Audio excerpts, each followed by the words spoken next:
Boa noite, irmãos, graça e paz. Meu desejo é que Deus esteja abençoando cada um nessa noite. E vamos fazer aquele formato de culto mais uma vez. Vamos estar ouvindo alguns louvores, tendo um momento de adoração. E em seguida estaremos tendo uma reflexão bíblica. A gente está estudando o livro de 2 Coríntios na igreja, então a gente vai passar a mesma mensagem que estamos tendo na igreja agora para você. Então meu desejo é que você abra seu coração, esteja adorando o Senhor e em seguida sendo edificado com a palavra dele. Amém?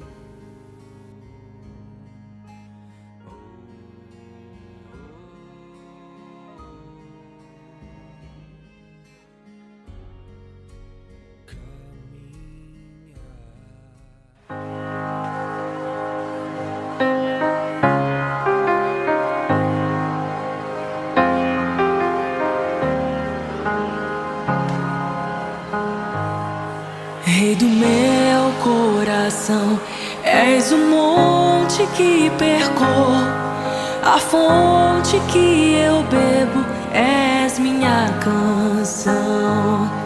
Rei do meu coração, és o meu esconderijo, o refúgio que preciso, és minha canção. Tu és bom, bom. Tu és bom, bom, oh, tu és bom, bom, oh, tu és bom, bom, oh,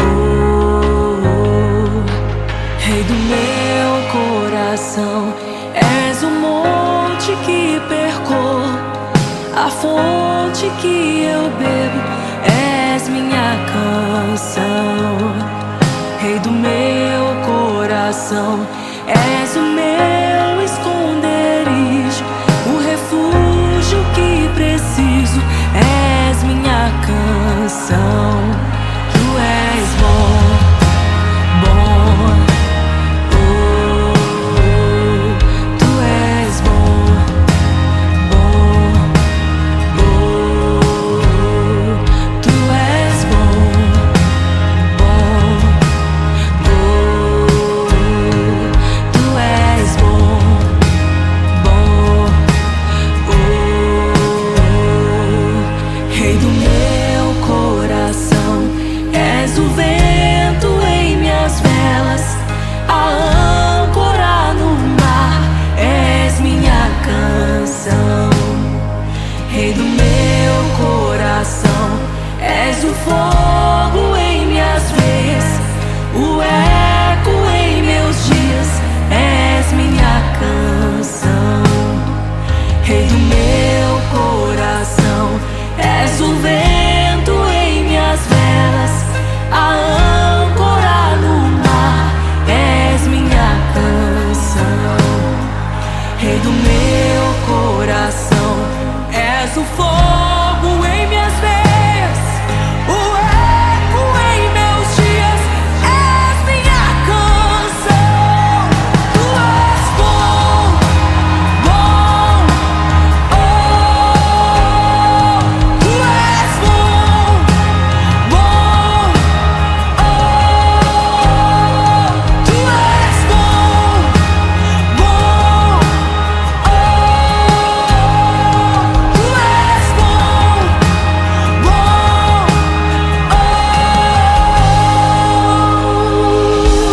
Tu não me deixarás jamais. Tu não me deixarás jamais. Tu não me deixarás jamais. Tu não me deixarás jamais. Tu não me deixarás jamais. Tu não me deixarás jamais. Tu não me deixarás jamais. Tu não me deixarás jamais. Tu não me deixarás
e muito digno de louvor.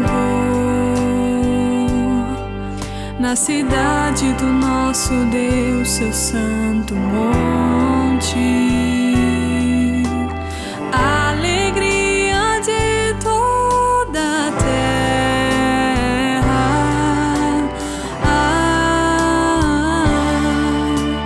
Grande é o Senhor em quem nós temos a vitória e que nos ajuda contra o inimigo. Por isso diante dele nos prostramos.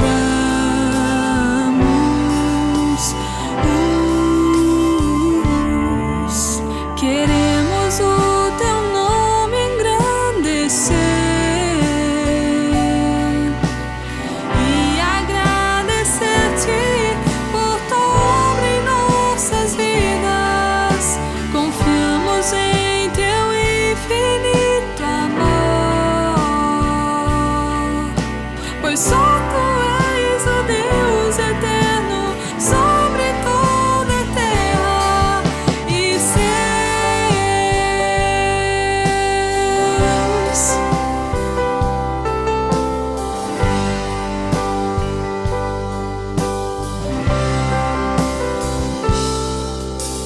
Grande é o Senhor e muito digno de louvor. Na cidade do nosso Deus, seu santo monte, a alegria de toda a terra.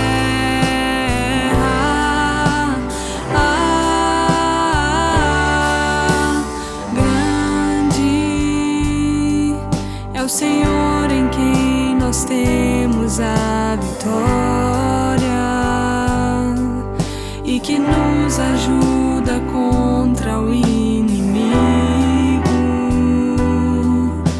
Por isso diante dele nos prostramos.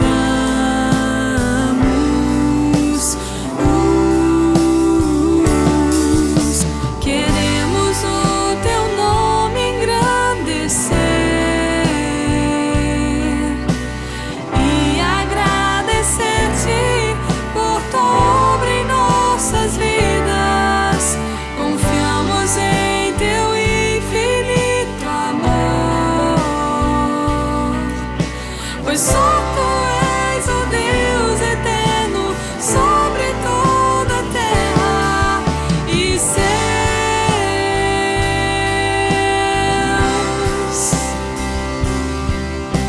Queremos o teu nome engrandecer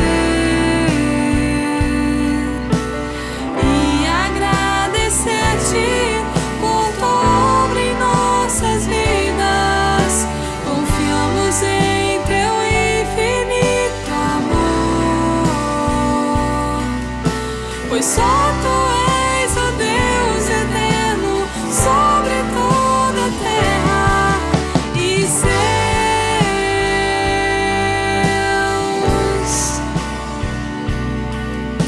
Pois só tu és o Deus eterno sobre toda a terra e céus.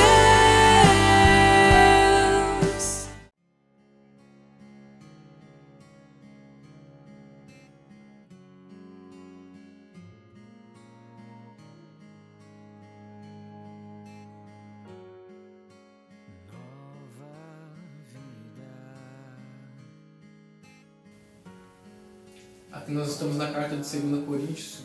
Como a gente viu semana passada, foi a quarta carta que Paulo escreveu. Ele escreveu uma carta anterior a 1 Coríntios, uma carta posterior a 1 Coríntios, que é chamada a Carta Severa, e também escreveu 2 Coríntios. Essa carta ela traz muito a questão do consolo de Deus. Então, durante diversas vezes durante a carta, Paulo cita a palavra consolo, fala da tristeza virando alegria, da fraqueza virando força, e tem esse contexto. Além disso, Paulo defende seu apostolado, defende o comissionamento que Deus deu para ele, fala também sobre o levantamento de uma oferta para a Judéia e abre o coração aos coríntios.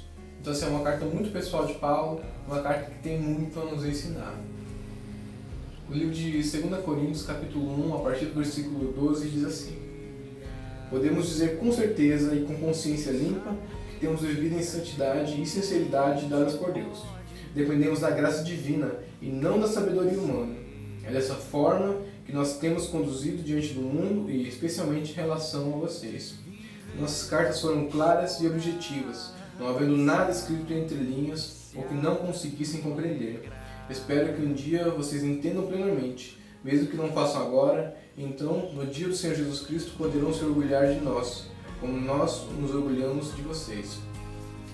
É porque eu estava tão certo de sua compreensão e confiança, que iria abençoá-los duplamente, e visitando-os 2 vezes. Primeiro a caminho na Macedônia, e depois de voltar de lá. Então vocês poderiam me ajudar com minha viagem para a Judéia. Talvez vocês estejam se perguntando por que mudei de ideia. Será que faço meus planos de modo irresponsável? Será que sou como as pessoas do mundo que dizem sim quando na verdade querem dizer não? Tão certo como Deus é fiel, nossa palavra não oscila entre sim e não. Pois Jesus Cristo, Filho de Deus, não oscila entre sim e não. Foi a respeito dele e Silas, Timóteo, e eu lhes falamos, sendo ele o sim definitivo, ele sempre faz o que diz. Pois todas as promessas de Deus se cumprem em Cristo com um alto e claro sim. Promete Cristo, confirmamos isso, de modo que o nosso amém se eleva a Deus por sua glória. É Deus que nos capacita e a vocês a permanecermos firmes em Cristo. Ele nos ungiu e nos identificou com sua propriedade ao colocar-se no nosso coração o selo do Espírito, a garantia de tudo que ele nos prometeu. Agora invoco a Deus como testemunho de que foi para poupá-los que ainda não voltei a Corinto. Isso não significa que queremos controlar vocês, dizendo-lhes como exercitar a sua fé. Nosso desejo é trabalhar com vocês, para que tenham alegria, pois é pela fé que permanecem firmes. Por isso não resolvi não entristecê-los com outra visita dolorosa, pois se eu lhes causar tristeza, quem me alegrará, certamente não serão aqueles a quem entristeci. Esse foi o motivo de eu ter escrito como fiz, para que quando eu for, não seja entristecido por aqueles que deveriam me alegrar. Sem dúvida, vocês sabem que minha alegria vem do fato de vocês estarem alegres. Escrevi aquela carta com grande angústia e com o coração aflito e muitas lágrimas. Minha intenção não era entristecê-los, mas mostrar o quanto amo vocês. Amém? E uma das coisas que nós aprendemos é que nós podemos contribuir para a obra missionária. Como que nós podemos fazer isso? 2 Coríntios capítulo 1, versículo 16 diz que então vocês poderiam me ajudar com minha viagem à Judéia. Paulo era alguém que vivia exclusivamente para o ministério. Ele dedicou sua vida, ele não tinha um emprego formal e as igrejas o ajudavam. As igrejas davam o apoio necessário. Em Filipenses 4,18 ele diz que no momento tenho tudo o que preciso e mais. Minhas necessidades foram plenamente supridas pelas contribuições que vocês enviaram por Epafrodito. Elas são um sacrifício de aroma suave, uma oferta aceitável e agradável a Deus. Então as igrejas estavam sempre ajudando Paulo, sempre auxiliando Paulo, dando aquilo que Paulo necessitava para que ele pudesse exercer o ministério de forma integral e assim ser mais efetivo. Existiam momentos onde Paulo precisava trabalhar, fazendo necessário que ele colocasse as mãos na massa para que ele pudesse levantar o recurso. Em Atos 18, 2 e 3 diz assim, que ali encontrou um judeu chamado Áquila, natural de Ponto, que havia chegado recentemente da Itália com sua esposa, Priscila, depois que Cláudio César expulsou todos os judeus de Roma. Paulo foi morar e trabalhar com eles, pois eram fabricantes de tendas como ele. Então Paulo, quando precisava, ele fabricava tendas, que era a sua profissão de origem, ele fazia aquilo para ter um recurso e para ter como sobreviver. Mas o versículo 5 do mesmo capítulo de Atos diz que, depois que Silas e Timóteo chegaram na Macedônia, Paulo se dedicou totalmente à pregação da palavra e testemunhava aos judeus que Jesus era o Cristo. Então provavelmente Silas e Timóteo chegaram ali como uma oferta e por causa disso Paulo já tinha recursos para se manter e se dedicou exclusivamente à pregação do Evangelho. Não precisava mais levantar o seu sustento. Isso era muito mais efetivo. A igreja se envolvia na vida e no sustento de Paulo. As igrejas mandavam ofertas e sustentavam naquilo que ele precisava. E Paulo manifesta que os coríntios também ajudassem ele nisso, estivessem ajudando ele, dando ofertas para que ele pudesse seguir. Todos nós somos chamados a fazer discípulos. Todos nós somos chamados a ir. Nós temos a responsabilidade tanto local quanto uma responsabilidade mundial. Mas o fato é que nem todo mundo pode ir para o transcultural, nem todo mundo pode ir para outro país e dedicar sua vida à pregação do Evangelho. Até porque eu entendo que Deus ele tem um chamado e uma vontade para cada um. Então, nem todo mundo é chamado para ir para o campo missionário, mas todos nós somos chamados a se envolver na grande comissão. Talvez você possa contribuir orando, pedindo, intercedendo a Deus em favor dos missionários que estão no campo transcultural. Você também pode divulgar o trabalho missionário. Se alguém trabalha no marketing da grande comissão, divulgando, mostrando, tem gente que precisa do nosso apoio e também contribuindo financeiramente. Talvez Deus toque no teu coração para que você levante ofertas em prol dos missionários. Tem pessoas que têm mais condições que podem sustentar um missionário com salário, até mais. Tem aqueles que não conseguem, que o fazem com 10, 15, 5 reais às vezes. Mas o importante é que é uma maneira de contribuir para o missionário. Talvez ele toque no teu coração para que você faça isso.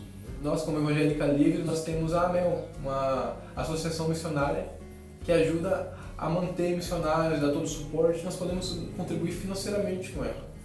Nós temos o Richard, o Bianca, o Lucas que estão se preparando para ir para o campo missionário também. Se Deus tocar no teu coração, você de vez em quando pode mandar uma oferta ou então contribuir mensalmente com um valor, seja grande ou seja pequeno. Talvez você conheça outro missionário que está no campo, você pode se envolver. O importante é que você tem que contribuir segundo aquilo que Deus está colocando no seu coração, entendendo que não é uma barganha. Você não vai contribuir para receber nada de Deus, para, não, vou investir 50 e vou receber 500. Não é dessa forma. É entender uma forma de agradecer a Deus por tudo que tem nos dado e também dar os recursos para que a propagação do Evangelho seja concluída nessa terra. É uma maneira de estar se envolvendo. Então coloque no seu coração, ore, veja também sua condição financeira, se você pode ajudar com muito, com pouco, se Deus tem colocado isso no seu coração, se Deus tem te chamado para ajudar, obedeça. Faça isso com aquilo que você tem nas mãos. Outra coisa que aprendemos também é que Deus deve dar a última palavra. Paulo foi acusado aos Coríntios de ser alguém que mudava de opinião. Em 1 Coríntios 16, 5 a 8, ele promete que visitaria primeiro a Macedônia e depois desceria para Corinto. Vamos imaginar que aqui a Paranhos é Corinto e Peru seria a região da Macedônia. Então a promessa de Paulo inicialmente era ir primeiro para Peru e depois vir para Paranhos. Mas Paulo, tudo indica que ele fez mais uma visita a Corinto e lá ele falou que primeiro viria para Corinto, depois iria para a Macedônia e retornaria a Corinto, de onde seria enviado para a Judéia. Então, ele primeiro viria para Paranhos, depois iria para Peru, voltaria e então seguiria a viagem de volta para Campo Grande, por exemplo. Esse seria o itinerário de Paulo. Mas alguma coisa acontece e Paulo precisa mudar isso. Tudo indica que também foi alguma coisa que aconteceu na igreja. Paulo enviou aquela carta severa esperando o arrependimento da igreja. Que a igreja mudasse para que sim ele pudesse ir lá. Para que sim ele pudesse fazer o itinerário que ele havia prometido. Mas como não houve nenhuma mudança na igreja, os planos deles são alterados. Os planos deles são modificados. Então ele segue primeiro para Macedônia para depois ir para Corinto. E isso faz com que os coríntios o acusem de fazer planos segundo a carne. Planos de modo irresponsável, acusando a índole do apóstolo Paulo, dizendo que ele não estava sendo direcionado por Deus, mas sim pelo seu próprio coração. E Paulo, ele faz a sua defesa não apelando para o seu próprio eu, para o seu próprio ego, mas sim mostrando Deus. Ele rebate dizendo que a nossa palavra para vocês não oscila entre sim e não. Então eles não eram pessoas que faziam um plano de maneira irresponsável, mas sim que a sua direção vinha de Cristo. Paulo mostra que Cristo Jesus não oscila entre sim e não, mas sim ele faz aquilo que promete. Ele cumpre aquilo que tem que ser cumprido. Os planos de Deus se cumpriram em Cristo e Deus não modificou isso. Ele sempre faz o que quis. Deus ele tem os planos nas mãos. O apóstolo e seus companheiros simplesmente diziam amém para esses planos. Diziam assim seja. Não estavam focados nos seus próprios desejos, mas sim na vontade de Deus para a vida deles. As pessoas hoje elas fazem os seus planos, querem somente que Deus carimbe, que Deus autentique. Fazem isso, então assim, Senhor, eu quero minha vida dessa maneira, quero que o Senhor faça isso conforme eu quero. Em vez de ouvir a direção, elas querem a bênção de Deus somente. E nós precisamos mais ouvir a direção, porque nossos planos às vezes não são tão bons. não são conforme a vontade de Deus. Eu creio que Deus ele nos dá a capacidade de tomar decisões. Nós temos o intelecto, nós temos vontade, nós temos a capacidade de discernimento. E assim, se tem uma situação, às vezes nós precisamos tomar uma decisão conforme a gente acha que é o melhor. Avaliar as situações e caminhar em direção àquilo. E às vezes Deus vai intervir com os nossos planos. Às vezes as coisas não vão dar certo, as coisas não vão sair como desejamos. Mas devemos estar abertos para a vontade do Senhor. Não fechar na nossa própria vontade, mas sim procurar a direção do Senhor para nossas vidas. Talvez você esteja vivendo algo agora na sua vida que você está vendo que não está caminhando, as coisas não estão como poderiam. Então vale ver se é uma direção de Deus para você mudar de rumo, mudar de direção. Ver o que Deus está te direcionando nesse momento. Deus nos dá a capacidade de escolher, de decidir as coisas, as situações do nosso dia a dia, mas escute a voz dele. Ouça o que ele tem. O Espírito Santo está aqui para nos decidir. Para dar direção para que a gente possa decidir da melhor forma. Deus ele se move dando as direções. Vai sussurrando, vindo, mostrando. Abra o seu coração para o entendimento dele e diga amém para a vontade de Deus. Outra coisa também que nós podemos aprender é que nós somos propriedade de Cristo. 2 Coríntios 21, o capítulo 1, versículo 21 e 22 diz que Deus nos capacita e a vocês a permanecermos firmes em Cristo. Ele nos ungiu e nos identificou como sua propriedade ao colocar em nosso coração o selo do Espírito. É a garantia de tudo que ele nos prometeu. Então Paulo mostra que somos propriedades de Deus. O selo do Espírito aqui significa propriedade, autenticidade. Hoje em dia o documento vai ao selo mostrando que aquilo é verdadeiro. E na época de Paulo, o selo funcionava mais ou menos assim. Existiam os documentos e o selo ia aqui, fechando ele, um selo de cera, carimbado, mostrando que aquele documento era verdadeiro e que aquele documento também estava protegido, que ninguém tinha aberto aquele documento até chegar ao seu destinatário. Então o selo significa propriedade e proteção. Deus ele nos guarda, Deus ele nos protege, Deus nos marca como sua propriedade. Também o texto fala de garantia, que seria o penhor, que seria um pagamento adiantado, uma parte de um pagamento prometido. Por exemplo, se eu compro um carro que vale 10 mil, eu entro com 2 mil reais, dando a garantia, mostrando que eu vou ficar com aquele carro. Isso também simboliza o Espírito Santo na nossa vida. É uma garantia de que nós somos dele e de que tudo que Deus prometeu será cumprido. Deus nos selou, nos marcando como sua propriedade. Nós estamos seguros nele, nós estamos guardados nele, nós estamos protegidos e nada pode nos arrebatar, nada pode nos tirar da mão de Jesus Cristo. Podemos ter essa segurança. E também Deus nos dá a capacidade para vivermos conforme essa salvação. Não temos uma segurança onde nós vivemos da maneira que queremos, pelo contrário, nós temos uma segurança que vivemos da maneira que Deus quer. Deus nos direciona. Se Deus é o nosso Salvador, Ele também será o nosso Senhor. Será que você tem certeza da sua salvação? Tem certeza de que você está seguro em Cristo? Tem certeza do preço pago na cruz por você? Porque as nossas obras são consequências da salvação, não são meio como que a gente consegue. Um dia, quando chegarmos diante de Deus e Deus perguntar por que você vai entrar no paraíso, nós não podemos dizer que foi porque eu fui um bom cristão, eu ia à igreja, contribuía com algo sagrado, não. Nós dizemos que é pela obra de Cristo, porque Cristo morreu na cruz por nós. Isso nos assegura a salvação, o Espírito Santo nos garante que isso é real e verdadeiro sobre nossas vidas. E também há uma questão que temos que levantar se nós temos andado conforme a nossa salvação. Se a salvação tem sido um motivo só para um conforto ao nosso coração, se ela tem feito diferença na nossa vida. Porque dizer que estamos salvos e viver da maneira que queremos não faz sentido, analisando os textos bíblicos. Nós temos que ser salvos e andar em obediência a Jesus Cristo. A obediência tem que ser uma consequência da salvação. Outra coisa também é que nós precisamos ouvir e falar a verdade. Versículo 4 do capítulo 2, Paulo diz que escrevi aquela carta com grande angústia e com o coração aflito e muitas lágrimas. Minha intenção não era entristecê-los, mas mostrar-lhes o quanto amo vocês. Paulo escreveu uma carta dolorosa com muitas verdades. Verdades que entristeceram os coríntios. Trouxeram dor ao coração, trouxeram tristeza para lá. Mas Paulo disse que fez aquilo porque amava eles. Por amor, Paulo escreve palavras duras de confronto. E hoje as pessoas só querem alguém que apoie as suas decisões. As pessoas não querem mais pedir conselhos que venham confrontar o seu coração, mas sim que a gente apoie as pessoas. Às vezes uma opinião contrária é considerada ofensa. Se uma pessoa pedir uma direção pra mim, a gente fala, não, acho que você está errado. Às vezes a pessoa se sente ofendida por aquilo. As pessoas só querem alguém que concorde em tudo, que sempre fale sim para tudo que elas acham. Mas por amor nós precisamos confrontar e falar a verdade. Deus nos ama, por isso nos corrige. Da mesma maneira, quando alguém vier perguntar alguma coisa, pedir um conselho, nós temos que falar a verdade. E também quando vemos um irmão pecando, fazendo alguma coisa que não deve, precisamos ser honestos com ele. Precisamos chegar e confrontá-lo. Falar que ele está errando.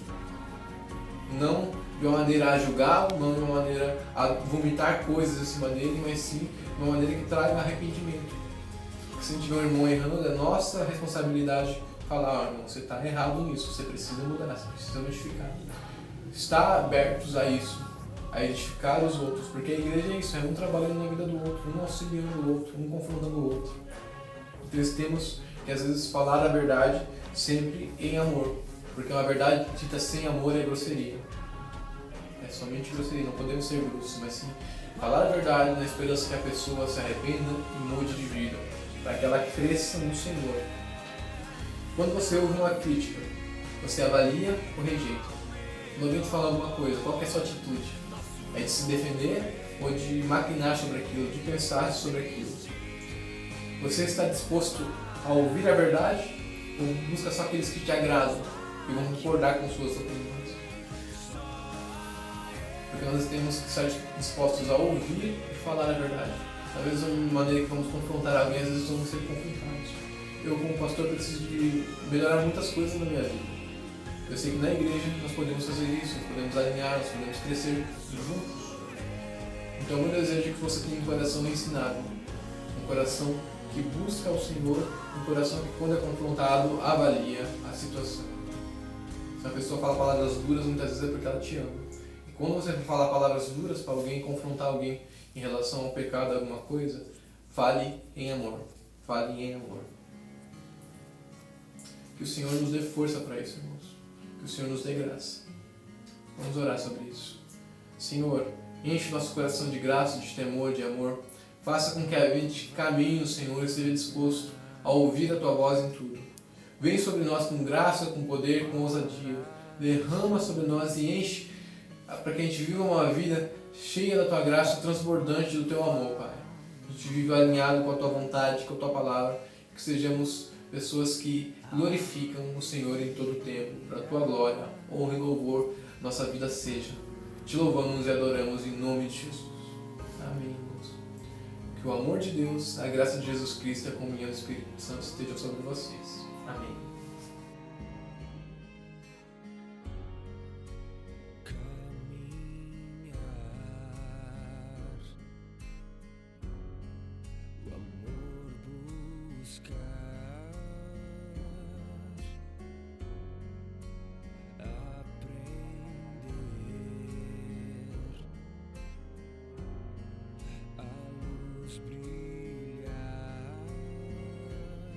Saber que a gente pode crescer.